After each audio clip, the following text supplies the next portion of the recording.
आज हम बनाएंगे फूला फूला स्पंजी सा केक। इसमें मैंने ना तो दही डाला है ना ही इनो, बिल्कुल घर की चीजों से आज हम बनाएंगे।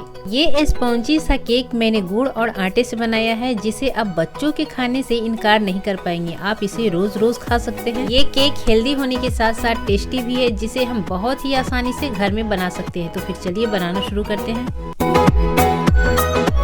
इस केक को बनाने के लिए सबसे पहले हमें गुड़ का सिरप तैयार करना होगा, जिसके लिए मैंने ये पैन गर्म कर लिया है। यहाँ पे मैंने 200 ग्राम तक के गुड़ लिए हैं, आप अपने हिसाब से लीजिएगा। हमें बिना पानी डाले हुए इसे मेल्ट करना है। तो हमें गैस की फ्लेम को लो रखना है और इसे कुछ इस तरह से चलाते हुए मेल्ट करना है। गुड़ को पिघलने में ज़्यादा समय नहीं लगता है, 2 से 3 मिनट में ही ये पिघलना शुरू कर देता है। तो देखिए 2 से 3 मिनट हो चुके हैं। अब हमारा सिरप कुछ इस तरह से हो गया है। इसमें हम थोड़ा सा पानी डाल के और अच्छी तरह से मेल्ट करेंगे। तो ये सिरप हमारा तैयार हो चुका है। इसे हम कुछ देर ठंडा होने देंगे। और यहाँ पे मैंने लिया है कुकर, इसे मैंने गर्म कर लिया है। अब हम इसमें डालेंगे नमक। जी हाँ, ये नमक ही है, मैंने इसे बहुत बार यूज़ किया है, जिसकी वजह से ये काला हो चुका है। जब भी हमें बनाना होता है केक तो मैं इसी का यूज़ करती हूँ। नमक को आप चारों तरफ से फैला लीजिए और इसे 10 से 15 मिनट तक गर्म होने दीजिए।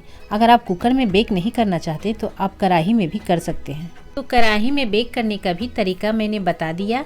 हमने गुड़ वाला जो सिरप तैयार किया था उसे धीरे धीरे इस बॉल में कन्वर्ट कर लेते हैं। ठंडा होने के बाद इसका कलर कुछ इस तरह से हो चुका है। तो मैंने जिस प्याली से जितनी मात्रा में गुड़ का इस्तेमाल किया था उतनी ही मात्रा में रिफाइंड तेल का उपयोग कर रहे हैं। आप चाहें तो यहाँ पर घी का भी इस्तेमाल कर सकती हो। तो इस तेल और गुड़ के सिरप को हम अच्छी तरह से मिलाएंगे, यानी मेल्ट कर लेंगे। तो अब हम एक परात में छन्नी को रख लेंगे और उसमें 1 प्याले आटे को लेंगे। तो आप नापने के लिए कोई भी कप या प्याला घर का ले सकते हैं। तो यहाँ पे मैंने आधे चम्मच छोटी चम्मच से मीठा सोडा लिया है। सोडा आप अपने हिसाब से लीजिएगा। और हमें चाहिए होगा बेकिंग सोडा, जो इस तरह के पैक में आता है। ये हमें ज़्यादा नहीं डालना है, सिर्फ 1 चम्मच ही डालना है। तो आप बेकिंग सोडा ज़्यादा ना डालें, वरना केक तीता हो सकता है।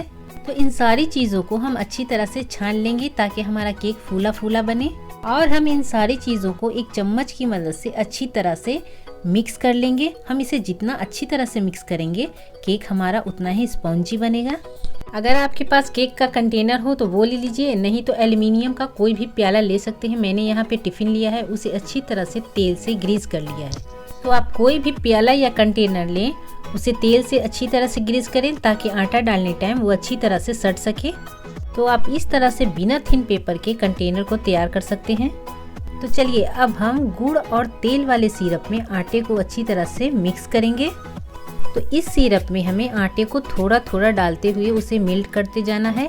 और जैसे ही हमें लगे कि आटे की और ज़रूरत है तो आप थोड़ा थोड़ा करके डालिए।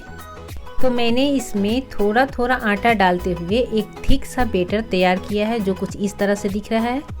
अब इसे थोड़ा और पतला करने के लिए हम यहाँ पे दूध का इस्तेमाल करेंगे। जो मैंने 1 कप लिया है, इसमें जितना लगेगा उतना ही डालेंगे, एक बार नहीं डालेंगे। और हाँ, इसे फेंटने टाइम आप ध्यान दीजिएगा कि इसे एक ही डायरेक्शन में फेंटना है और इसे ज़्यादा नहीं फेंटना है।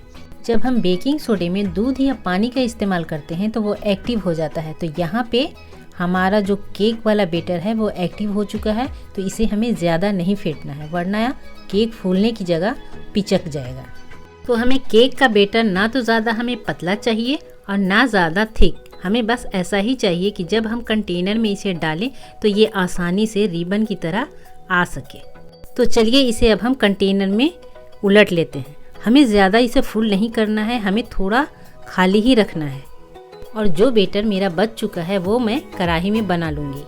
अब इस टिफ़िन को हमें 2 से 3 बार अच्छी तरह से टैप कर लेना है ताकि नीचे जो एयर बबल्स है वो ऊपर की तरफ आ जाएं और केक हमारा स्पॉन्जी और फूला फूला बने। तो आप इसे अपनी मनपसंद ड्राई फ्रूट से डेकोरेट कर सकते हैं। मैं यहाँ सफ़ेद तिल और थोड़ी सी किशमिश से डेकोरेट करने वाली हूँ।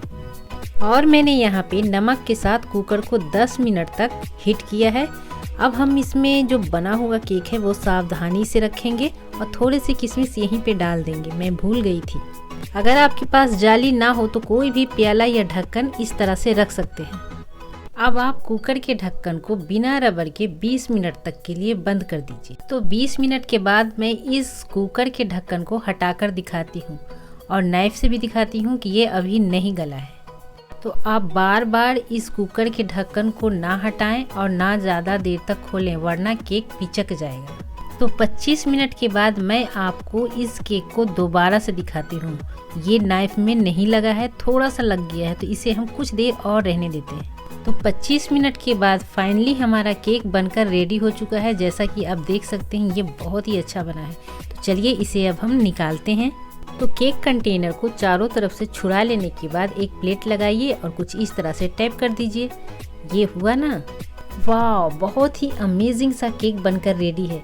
ये बैक साइड में भी बहुत ही खूबसूरत सा कलर बनकर रेडी हुआ है।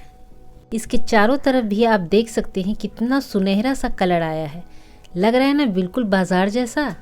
तो आपने देखा ना, ये बहुत ही कम समय में कम चीज़ों से बनकर रेडी हुआ है। तो ये दिखने में भी काफ़ी रिच लग रहा है, जबकि मैंने इसे सिर्फ सफ़ेद तिल और किशमिश से ही डेकोरेट किया था।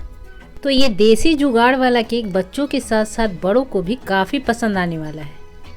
तो अब हम केक की कटिंग कर लेते हैं, देखते हैं ये अंदर से कैसा बना है, कैसा लफ़ी है भी या नहीं। तो आप देख पा रहे होंगे कि ये बहुत ही स्पॉन्जी बना है, अंदर से भी ये काफ़ी सॉफ्ट है, दिखने में भी और खाने में भी।